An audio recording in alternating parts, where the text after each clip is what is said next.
السلام علیکم، میں ہوں رضوان اشرف۔ حکومت جو آئینی ترمیم لانے کی کوشش کر رہی ہے اس میں بہت سارے مقاصد ہیں، لیکن اس میں جو سب سے بڑا اور مین مقصد ہے، جو تقریباً 90% جتنی ترمیم ہے وہ اس مقصد کو پورا کرتی ہیں، اور وہ مقصد ہے عدلیہ کو کنٹرول کرنا۔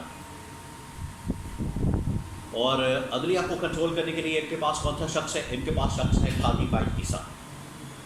جو چیف جسٹس ہے، جن کے ٹینیور کے اب ٹوٹل 30 سے 35 دن رہ گئے ہیں، اور اگر ورکنگ ڈیز کی بات کریں تو وہ 20-25 دن ہیں۔ اس وجہ سے یہ سر توڑ کوشش کر رہے ہیں کہ اگلے ہفتے 2 ہفتے میں آئینی ترمیم کو پاس کروا دیں، ورنہ پھر گیم ہمارے ہاتھ سے نکل جانی ہے۔ تو اس چیف جسٹس کو برقرار رکھنا اس حکومت کی سب سے پہلی ذمہ داری ہے، ترجیح ہے، جس کے اوپر یہ کام کر رہے ہیں۔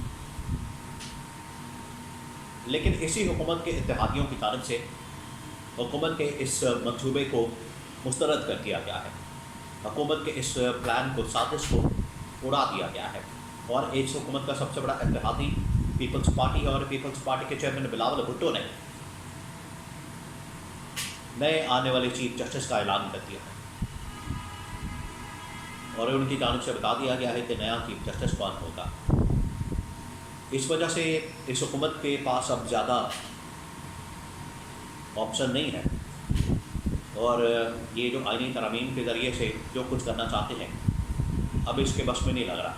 کیونکہ اگر یہ آئینی ترمیم کرنے جاتے ہیں تو ان کی اپنی جو اتحادی سب سے بڑی جماعت ہے پیپلز پارٹی، وہ بھی ان کے ساتھ نہیں، ان کے ساتھ بھی، پیپلز پارٹی کے ساتھ بھی نون لیگ والوں نے دھوکے سے، 2 نمبری سے آئینی ترمیم پاس کروانے کی کوشش کی ہے کہ ان کو مسودہ ہی نہیں دیا جا رہا، ان کے ساتھ ڈاکومنٹ ہی نہیں شیئر کیا جا رہا، اور پھر سب سے زیادہ جس کے در پہ یہ جا کے بیٹھے ہوئے ہیں،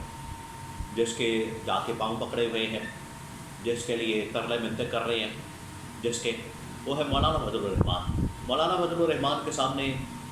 بھی انہوں نے کوئی مسودہ نہیں رکھا، ایک مسودہ انہوں نے ضرور مولانا صاحب کو دیا ہے، مولانا فضل الرحمان کو دیا ہے، اور وہ مسودہ بھی جعلی ہے، اس کو مولانا فضل الرحمان نے ٹوٹلی مسترد کر دیا۔ اب اس سے اندازہ کر سکتے ہیں کہ حکومت کے پاس تو کوئی راستہ نہیں بچا۔ حکومت نے جو یہ سازش کرنے کی کوشش کی، جو یہ پلان کرنے کی کوشش کی، جو یہ منصوبہ بنایا، وہ تو منصوبہ اب خاک میں مل گیا ہے، زمین بوس ہو گیا ہے، جس کی وجہ سے بلاول بھٹو نے نئے چیف جسٹس کا اعلان کر دیا ہے۔ اس کے بارے میں بڑی اہم ترین انفارمیشن میرے پاس موجود ہے، وہ آپ کے ساتھ میں شیئر کرتا ہوں۔ دیکھیے، یہ عمران خان نے بھی اس بات کا ذکر کیا کہ جو 3-4 امپائر ہیں جو کہ میرے خلاف کام کر رہے تھے، جن کو میرے خلاف میدان کے اندر اتارا گیا تھا، اور ان سے یہ لوگ کام لے رہے تھے پچھلے 2-2.5 سال سے، اس کے اندر ایک جو امپائر ہے وہ ہے چیف جسٹس قاضی فائز عیسیٰ، اور چیف جسٹس قاضی فائز عیسیٰ کا عدلیہ کے اندر بڑا رول ہے، عدلیہ کے اندر بڑا کردار ہے ان کا، کیونکہ لیڈنگ رول ہے، وہ پوری عدلیہ کی سربراہی کرتے ہیں، وہ عدلیہ کے چیف جسٹس ہیں سپریم کورٹ آف پاکستان کے۔ اس وجہ سے ان کا بڑا اہم کردار ہے، اور عمران خان نے سب سے پہلے ان کو ٹارگٹ کیا، اور وہاں سے عمران خان کے خلاف بہت سارے فیصلے آئے، بہت سارے فیصلے۔ سب سے پہلا جو فیصلہ نکلا تھا عمران خان کے خلاف الیکشن سے پہلے، 8 فروری کے انتخابات سے پہلے، وہ تھا عمران خان کو بلے کے نصاب سے محروم کرنا، پی ٹی آئی کو بلے کے نصاب سے محروم کرنا، جو اس بات کی بنیاد بنا کہ آج اس ملک کے اوپر غیر آئینی، غیر قانونی، بغیر مینڈیٹ کے، بغیر عوام کے سپورٹ کے، بغیر کسی آئینی قانونی جواز کے حکومت اس ملک کے اوپر مسلط کرتی ہے۔ اگر آپ آج جو پاکستان کے اندر مسائل ہیں،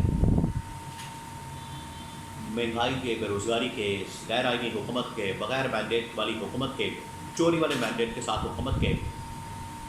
آئینی بحران، سیاسی بحران، معاشی بحران، جتنے مسائل ہیں، اگر آپ اس کا کھرا دیکھیں گے تو وہ جائے گا اس فیصلے کی طرف جو قاضی فائز عیسیٰ نے 8 فروری کے انتخابات سے چند دن پہلے دیا تھا،